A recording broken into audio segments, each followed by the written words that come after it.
But also one thing that's new this year for the NAI is we have a national championship in the marathon.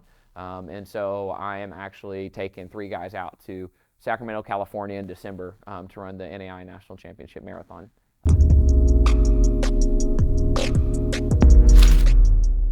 Hey Tiger fans, this is Khalil Baker back with another episode of Inside CU Sports. This time we're going to have Coach Corbin Harris from cross country. Just another great episode with him, talking about his program, seeing what they have going on. Let's tune in. This season, we approach things a little bit differently. I sort of have to have 2 different expectations as we come in because I do have a men's team and a women's team.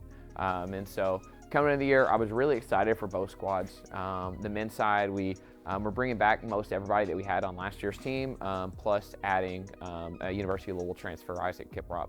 And so coming in, I thought the men's team had a really good shot to be one of the fastest teams in school history. Thought we had a decent shot to be one of the fastest teams in the country. And so we were hoping to get to the NAI National Championship. So really just competed on being committed to the process, showing up every single day for themselves, but also for each other.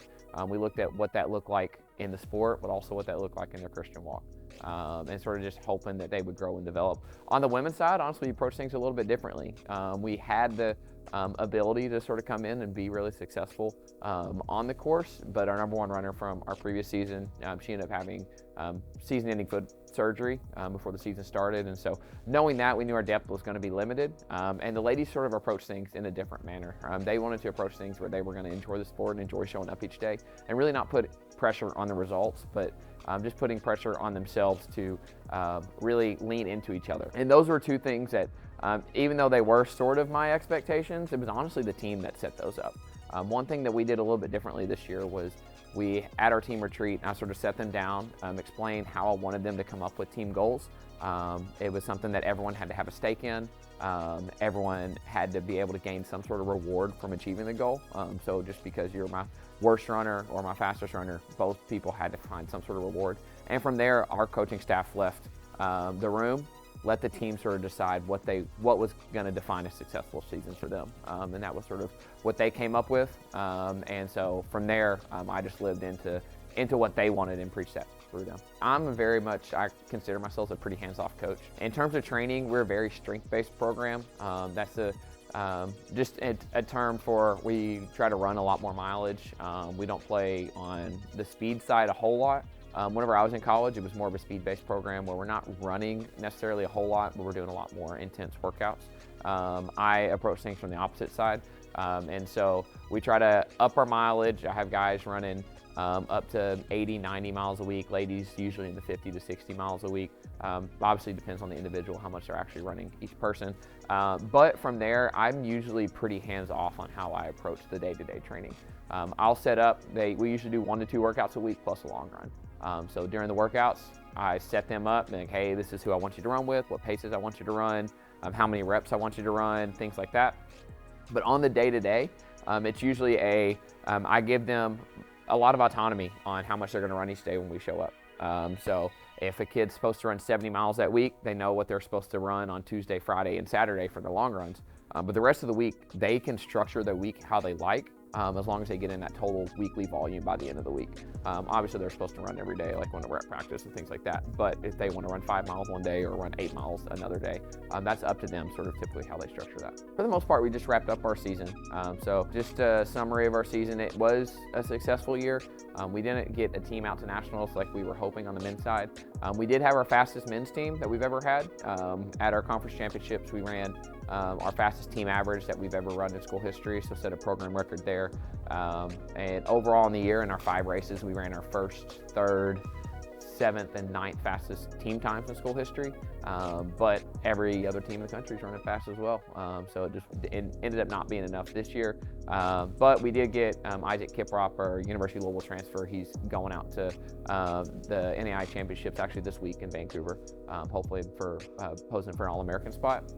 We just wrapped up this past week at NCCA National Championships where Kiprop and Dakota Brady both got NCCA All-Americans. And then on the individual side as well, we had Miles Smithson and Lucas Smithson, 2 brothers from Faribault High School. They came in and they were both placed in the top 10 in our team team times, fastest team times in school history. So men's side, it was successful on the numbers side. The women's team, they accomplished their goal. They wanted to go in, they wanted to run stress-free, put a lot less pressure on themselves to compete, but more pressure on just enjoying the sport and enjoying the mundane and showing up every day. And so they did that. It was a little bit of a challenge for the women this year because the NAI just moved to 6K races. So adding an extra 1,000 meters to their races, moving from 5,000 meters to 6,000 meters. So we opened up the year running 2 6Ks, just sort of feeling it out what the distance was like. Well, then we came back and started running, we ran 2 more 5Ks. And so in those 2 5Ks, they had adverse conditions. It was really hot for one of them. It was wet and muddy and cold for another one. So they didn't get to run the 5K times that they wanted to run. But when we showed up at conference, they came in form. Almost everyone on the team PR'd in 6,000 meters. Nita Damon had a huge year, was just off. She was 2 spots away from qualifying for the NAI National Championship, and ran a 6K time that would have taken her through the 5K at a 5K PR. So that was huge for her. For us, we don't really have much of an off season. Once we get out of cross-country season, we're pretty much already transitioning straight into track season. And so most of our guys are actually going to end up competing in 3 weeks at our first indoor track meet. From there, I'll usually give our team 2 weeks off, they can run on their own, but not structured training for 2 weeks. And then we'll get back in the swing of things because indoor season will be ramping up, and we'll be back competing full-time in January. And once we get into track, we do start doing a little bit more speed type workouts.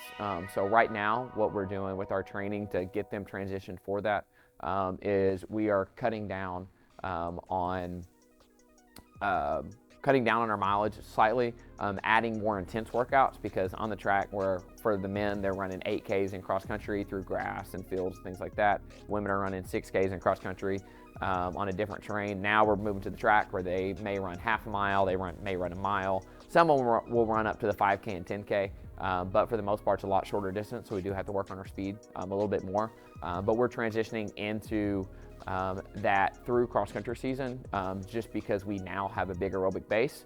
So now we're going to use our high strength and high aerobic volume, so we can play on that before we give them a little bit of break heading into Christmas break. The biggest thing I look for in my recruits is simply just trying to find kids that fit our culture.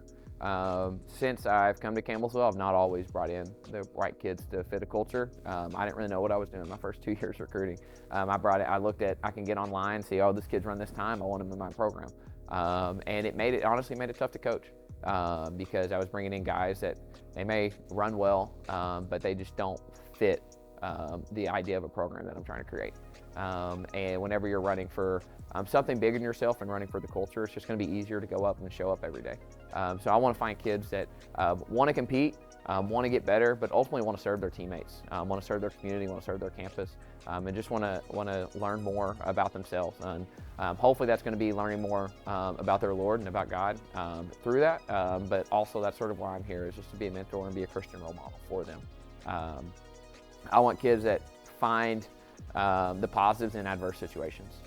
So cross country especially can be, we've had one meet where it was about 85 degrees at the start line. It was just getting warmer throughout the day. The very next meet we went to, it was 35 degrees and raining. And both of those are not ideal running conditions. And so we have to find guys that are going to be able to compete whenever the conditions aren't going to be in their favor.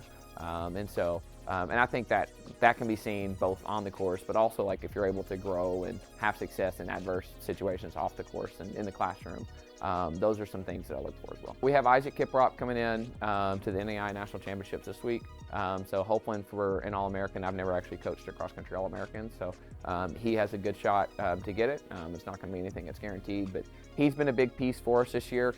He's come in as an extraordinary athlete, but he's also come in as an extraordinary leader. He's an international student from Kenya, but came in and really just taught the guys what it looks like to compete and what it looks like to work hard. But also one thing that's new this year for the NAI is we have a national championship in the marathon. And so I am actually taking 3 guys out to Sacramento, California in December to run the NAI National Championship Marathon. Currently they're ranked 3rd, 8th, and 9th. Out of the 65 people that are entered in the marathon, so we think we have a good shot at a team title, but it's a marathon, so anything can happen. And so just hoping those guys get some good experience, and we want to go out and compete well, but only one of them has ever run the distance before. And so we're just excited to see where they go. I've transitioned myself into training in the marathons, and so I've had a lot of fun being able to coach that and coach that distance and show them my love for that through coaching. So we're excited for that. Thank you all so much for watching. Check out all of our other episodes of Inside CU Sports on the CU Sports Network.